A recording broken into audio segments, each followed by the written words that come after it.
What is wrong with me? Hi there.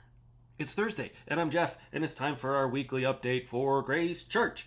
And did you know that you speak in code? You totally speak in code. You may not know that you speak in code, but you have shorthand, slang, ways of talking about thoughts or something specific to your family or to your friend group that if someone else heard it, they'd be like, what are you talking about? And you'd be like, well, that's just what we say when we're talking about this. And so today, I'm going to teach you some musician speak. I'm wearing the shirt of one of my favorite bands of all time, and it made me think about music today. And there are certain things that we say as musicians in a band that mean something to, let's start with drummers today, that means something to drummers that if somebody else heard, they'd be like, what are you talking about? So like on Sunday, when we had the music team up there, Joe was playing drums and I was playing guitar, and we were trying to find a particular groove for the song, and I turned to him and I said, Joe, play 4 on the floor. And he knew exactly what that meant, and he did it. What in the world is 4 on the floor? Isn't that like an old car gear shift kind of thing? No. In music speak, in drum speak, it means play quarter notes on the bass drum. Boom, boom, boom, boom, 4 on the floor. There's this other drum fill that you've heard in every song maybe you've ever listened to. It goes blah, boo, papa, doo. You know what that's called for drummers? That's the Pat Boone, Debbie Boone fill. Pat Boone, Debbie Boone. And now, every time you hear it, you're going to be like, oh, Pat Boone, Debbie Boone, I know what that is. There's another thing that drummers do where it's like you need a particular shuffle beat. And sometimes people will be like, no, I need the Ringo shuffle, which is kind of or the Rosanna Shuffle, which is from Toto's song Rosanna, which is really hard to play, and I'm not even going to sing it. You should totally look up that song, though, because it's an amazing song. And then other times, someone will be like, we need the We Will Rock You from the Queen song. But it's all shorthand. And here's the thing. We do that as Christians.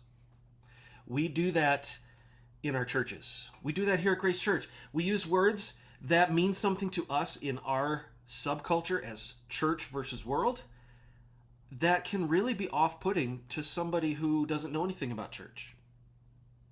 Churchy speak.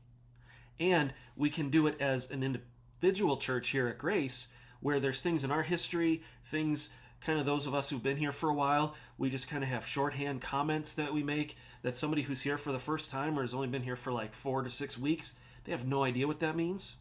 And we got to be really on our guard against that. One of the things that we've been doing here in the office is if there's an event and it's like, hey, ask so-and-so for more information. Find so-and-so for more information. And if that's the announcement, like, hey, women's ministry event, we got this thing. See a Jelly for more information. Well, if somebody's there for the first time, they don't know who a Jelly is. I mean, it won't take them long to figure out who a Jelly is because she's awesome. But that isn't helpful for them, for us to speak code and inside baseball. And so my challenge to you today is think about what you say and how it would be received by somebody that we're trying to incorporate into our family or be a part of this group, because insiderism is so insidious. And we've been talking about that the last couple weeks, about how inertia turns us into insiders. And we really need to remember that the Son of Man came to seek and save that which is lost. In fact, that's the theme verse in the Gospel of Luke, and it was the last verse we read before taking a break here to do this other series this summer. But in Luke 19, verse 10, after Jesus goes to Zacchaeus' house, he says, the Son of Man came to seek and save that which is lost. It's why the Luke series is called the Son of Man, and it's the mission of the Messiah. And if we are part of his mission to seek and save that which is lost, we need to do a very good job to be wise as serpents and innocent as doves, of not excluding the lost because of what we say. And words create culture. And culture is what people feel and what they experience. And so we need to be careful that we're reminding people they are welcome in our midst and not using inside baseball terms. And so, in an attempt to get more of what's really going on here into the hearts and minds and thoughts of just about anybody who wants to watch this video, here's what is going on at Grace Church. A couple of really big things. I want to give you an update on the search process for the care pastor. The search team has been working diligently and they've been doing great, and they have identified a front runner who is going to be meeting with the staff next Tuesday, and then an elder interview, assuming that goes well, and then potentially presenting him as a candidate to you, the congregation, of Grace Church. And so wanted to let you know that that is going on, and you can be please in prayer for that. Our youth pastor, John Gardner, and his wife Jackie will be arriving on the 26th of June. That's the 26th of June. That's a Saturday, the 26th of June.